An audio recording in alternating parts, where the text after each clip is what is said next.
80'ge жақсы келуіңді қайдам, 90-ға келген ағам бар, соған бар депті ғой. Ұзақ өмір сүрді, содан сұра депті. Сол 90-дағы шалға кетті. Қараса, тың кісіден. Ой, қонақ келді. Ой, ата, қонақ емес, бізге 90-ға қалай келу керек, соны айтшы десе. Ей, оны айтам ғой. Ей, кемпір, анау чатырдың үстінде бір қауым бар еді. Әкел сол қауымды, қонақ келді деп. Сен 90-ға келген шалдың кемпірі, 80 тұрып тастаған кемпір ғой енді олар. Сен жайлап, апам балпаң басып, чатырдың үстіне қауымды алып түсіпті. Сөйтсе алып түссе, бүйтіп қарап тұрып, ей, бұл емес, мынаған күн түспеген ғой, ана күн жақтағысын алып кел деп тағы жіберді. Кемпір үндемей барып, екіншісін алып келсе, ол емес, үшіншісі анау күн жағында қайтып кетті. Мынау енді дұрыс деп сойып, қонаққа жегізіп, өзі жеп, сөйтіп бәрі жеп болғаннан кейін баласы қайта сұрап, бұл қалай жеттіңіз енді десе, осымен жеттім депті ғой.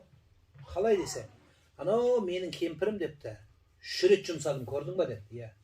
Бұл қыңқ демей, шалымның айтқанын жасап жатырмын деп, үндемей барып алып келді депті. Ол мәз депті, шалымның айтқан жасадым. Мен сенің алдыңда кемпірім қыңқ демей, менің қауынды алып келгеніне, мен қандай мәз болып отырмын депті. Көңілім тоқ депті. Өзі білесің ба, үйде қауын біреу ақ депті. Сол бір қауынды апарып әкеледі. Бұл ең піскен қауынды жеп отырмын деп, сен қалай мәзсің депті. Машалла. Сөйтсе, кәрілікке көңілді аулайтын нәрсе, мына түсіністік екен ғой. Жағаласы беттен алып тестеп, ау десе, жегенің желім, ішкенің ірің болады дейді қазақ. Кәріліктің емі көңілдің тыныштығы ғой өзі. Көңілің тыныш болса, қалған нәрсенің бәрі тыныш болады. Сондықтан осы көңілдеріңіз тыныш болсын. Өз кәріліктің емі сол.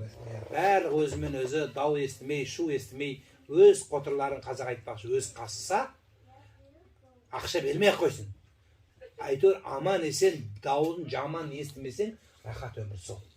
Қазір балалар сұрайды мен, әке-шешеме не жақсылық қыламын, жаманшылығыңды естіртпеші дейді.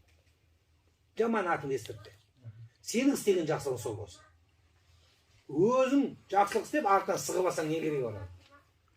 Сондықтан Алла жақсылығын берсін, сабыр берсін, қабыл болсын еттеріңіз. Амин. Алла разы болсын.